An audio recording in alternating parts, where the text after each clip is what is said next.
car fans, welcome to the Muscle Car Modeler. My name is Rao, and this week I'm going to feature my completed build here of a 1960 Corvette.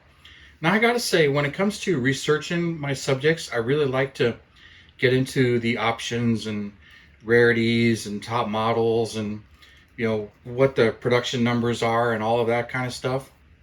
When it comes to Corvettes, because they've always been an icon and a collector, and there are clubs really dedicated to them, that information is readily available. So when it comes to researching Corvettes and building them, that makes it pretty easy. Same thing with a lot of Shelbys, even though they're kind of a little bit more unique, but you can pull up the individual history of each car.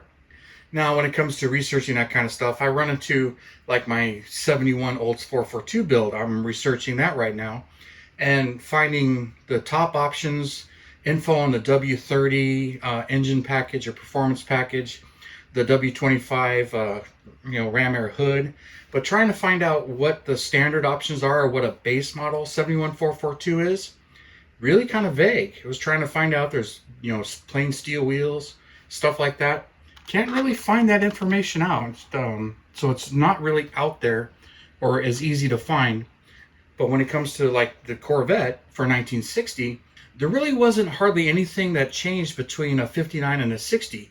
Now, I had built a 59 and a 58. I've showed them on my channel, and I do plan to build every year Corvette, and I like to find out the unique features, one-off things, and I like to replicate those features or just get into that. Like my 59, I found out that was the only year for a teal convertible top. So it's like, all right, well, I kind of have to do that. But for 1960, there really isn't much difference between a 59 and a 60 Corvette. Some of the big changes, the plain steel wheel that's underneath this hubcap was no longer black. 58, 59s, they were just black. 60, they became body color. But, you really can't see that behind this hubcap. The rim itself on a real car, it would poke through and you'd see it. On the model car, it's really hard to duplicate that. Maybe paint the little lip there, because it is kind of there. Paint the little lip body color. But it's like, all right, skip that. The earlier ones, the rims were just red. Kind of strange, but that's what they did. Also for 1960 were some different colors. Now I chose Cascade Green here. It's a metallic green, and it's a one-year only color. It wasn't really available any other year. And not to be confused with the Cascade Green they had for 1957. It is a non-metallic color, and it's a bit more teal, where this one's a bit more green. So I'm like, I like the color too. So when I was pulling up reference material, I'm like, I've got to do that. So I went ahead and did that.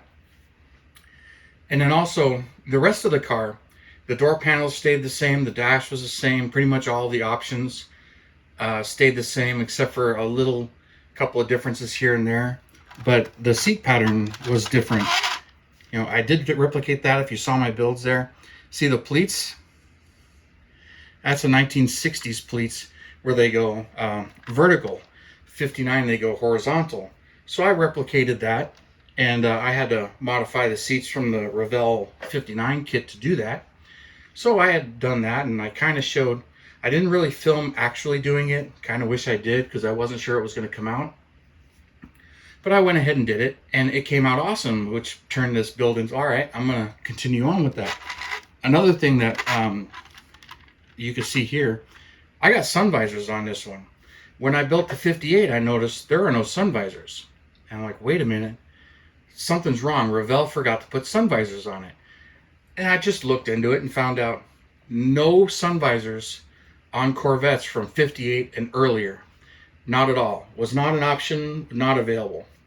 59, it became an option, and kind of rare on 59s.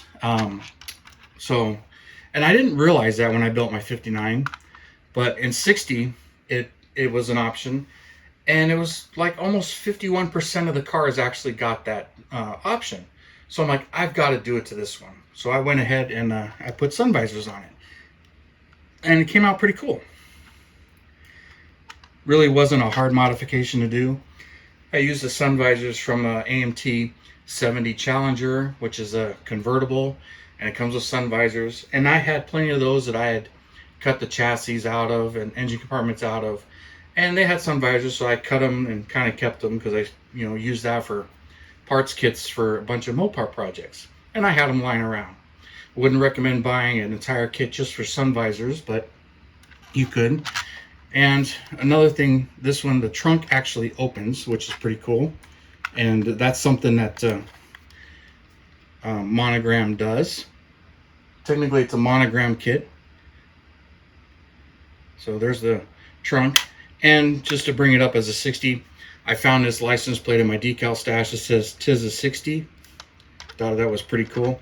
I had both front and rear, but the front one crumbled. I don't know why. The rear one did not. And of course, there's the fuel injection engine. I went with the top dog fuel injection motor for this thing, and that came out. Here we go. There you go. Get a real good look at that motor. And this is all box stock. Under hood here, everything under there's box stock, decals and everything, just some detail painting, and the underside of the hood and everything.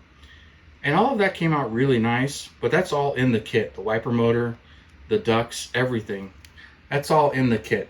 The only thing I added was the sun visors and modified the seats to make it a 60. Here's the underside of it too. And the steering actually works. Check that out. And it's pretty accurate to the real car too. And the weird exhaust that loops around and everything. Kind of an interesting way of doing a crossover. But that's the way they did it. But she was a fun one. And if you followed along, this is the one where I had a string of cars that I kept having to repaint. And this was one of them. I had put the bare metal foil on, and I was using a glue adhesive that helps out. And it says clean off with alcohol, and I should have known better. That etched into the clear and messed up the paint a little bit. I was like, all right, it was time to do that one. And then I had another mishap where this is a whole nother body, and I redid the paint job. Here's the first body, which I showed you this before. I got in a rush, in a hurry, and I didn't wash it really good, so you can see the fisheyes in there. And this isn't even the bad side. That is obviously a thumbprint or something right there. But had some real bad fisheyes. And I decided, you know what? I'm just going to, I can strip and redo it. And I had a whole nother kit for parts. So instead of just doing that, I just got the body prepped and ready and painted. And I had paint and everything. So just got it all ready and redid it.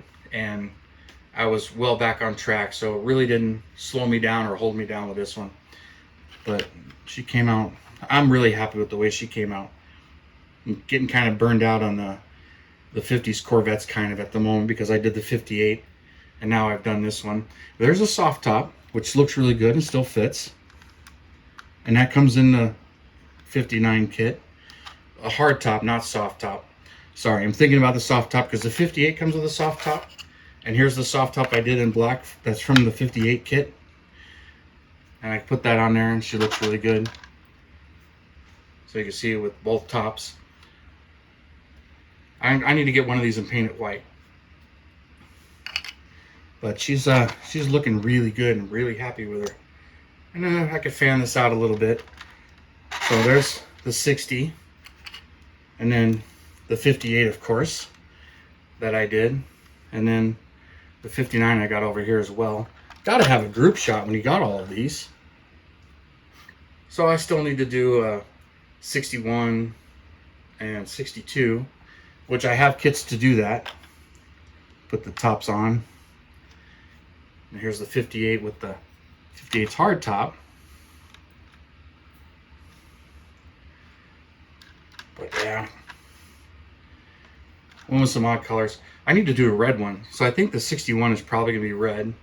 I kind of want to do the 62 in Honduras maroon, so maybe a couple of red ones there. But there they are. Let's go ahead and move these out of the way, because my main focus is celebrating the 60 here, which this one's a odd one for some reason. There really isn't any 60 Corvette model kits.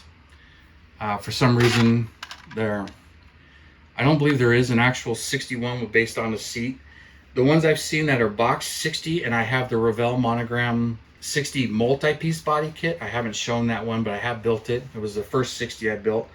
But I just threw that one together and just had some fun with it. It doesn't have the stock wheels or tires. You know, I realized it's actually a 59 when I was researching. I'm like, wait a minute, that one says this is a 60. I look at the seats, it's a 59. And I'd read that somewhere before. The AMT kits are 59s as well. They're all pretty much marked that way. But I really enjoyed this kit. I don't know when Revell would reissue this 59 kit. For some reason, they were really hard to find for the longest time. The 58s were. I remember the 59s being everywhere, which I had, grabbed them and was no problem finding them for a while. So I got 4 or 5 of them. 4 for sure. I believe I had a 5th one for parts. But, I built these two. This one is a 60, and I built the other one as a 59. I got 2 more of the 59 kits because that's what I needed for the resin conversions to do the 61 and 62. But that was before Revell came out with that 62 kit, which I have one of those as well. And the 58 kit was hard to find, the Pro Modeler 58 kit. But now the 58 kit from Revell Monogram has been reissued in the US smaller box and in a Revell of Germany box. So that one's got 2 more releases, where this 59 kit has only been issued still that one time, and that was 20 years ago. So it's become kind of hard to find. Fairly sought after kit because it's a wonderful kit to build. It really is. A lot of parts, details really nice, fits together really well. So I'm super excited about this one being done and filling in another gap in my Corvette collection. I've got a few more to go, but I don't have a whole lot of. I really only have one 50s Corvette left to do. I have a 54 Corvette I still need to build, and then that will get me from 53 all the way to 60. I don't have a 61 built or 62. So I've got a few gaps, so I got to get those going. But I don't think my next 50s car is going to be a Corvette. I'll pick something else for my next 50s build, but I'm not sure what I'm going to do yet. Although my son is bugging me to do the Ghostbusters Ecto 1 build, and I've got one of those kits, so he's been bugging me for that. So thank you for tuning in, subscribing, and all your comments. I really appreciate it, and I hope you really enjoyed this as much as I like building them and showing them to you. So you guys, you have a wonderful Saturday, and I'll see you next weekend.